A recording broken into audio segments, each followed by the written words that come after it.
Bowling to me is what you do if given the choice between bowling and death. And even then, it's a toss-up. Jake calls it the last of the never two sports. You're never too old or too tired or too poor or too drunk or too stupid to go bowling. It's kind of like the Campbell's tomato soup of sports. And don't get me wrong, I love working at the Dust Bowl. I love the people. But I have no desire to put on the slippery shoes and lift heavy objects and knock down things that have been carefully arranged. And it's just not exhilarating like darts or horseshoes. Honestly, I wouldn't be surprised if death were more fun than bowling. Don't push me or you'll have eternity. Before I married you, Jake Tomlinson, I was a championship whist player, a state doubles champ at horseshoes, and I sang on the finest church choir in this county.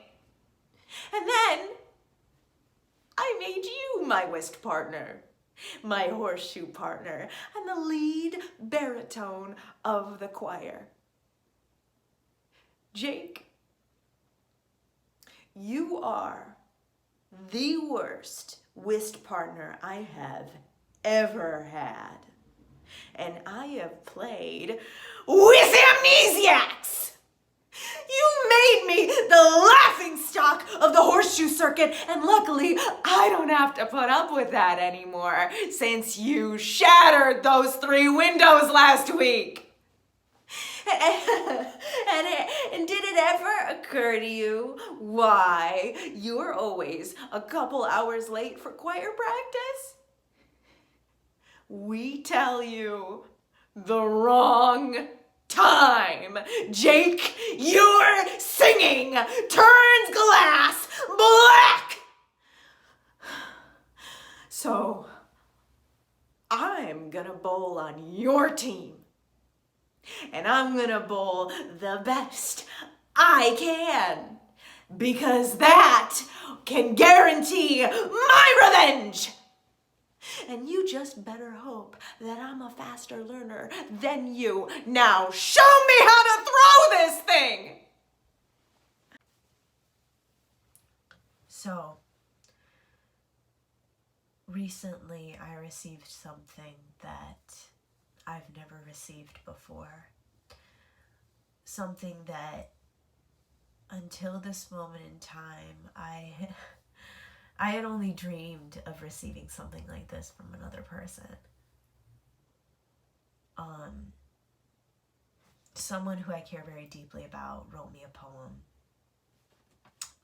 that he wrote about me and about the significance of our connection.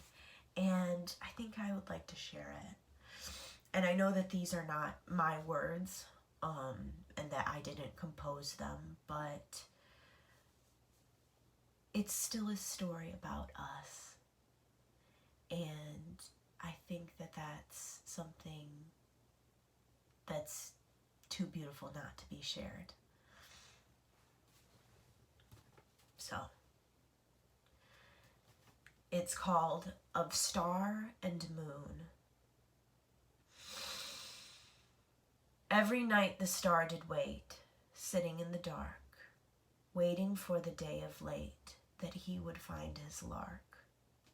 For what is light, if not a gift, bestowed upon another? Without the other light's bereft, and star doth think he's smothered. So all the while he pondered purpose, and if his light was ample, praying for the hope to surface, and show him an example. With these prayers there came kind favor. The gods smiled down upon him, and in the distance he heard a quaver, and with it light shone slim, for now before him a silver sang a song so full and fair, a tune so joyous like laughter rang, and beams cast off like hair. Before his eyes the silver grew, smiling like a face. It saw his light, and then he knew this was his saving grace. Only in the moon's full light did he now understand. He could only be so bright if they were hand in hand. And in that bit of brilliance the two did glow like gods, so sure their joint resilience could tackle any odds. Yet, like all things, the moon did wane, shrinking to a shard, dimming till the star felt pain and left him rather scarred. But he didn't fret there all alone in that dark infested fen, for he now knew his light that shone, and the moon would come again. And in looking at such a token like this, it makes me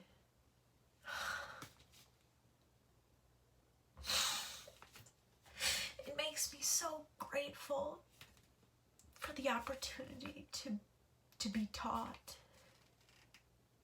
by such a loving and selfless hand.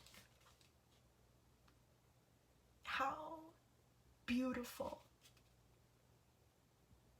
a connection can be if you just trust and allow and accept what this universe has to offer you. And despite the fact that things may not always work out perfect, they might not be the true ending, the true beautiful fairy tale ending that we all hope for, there's always hope. And there's always the truth of the fact that sometimes two stars were just meant to align.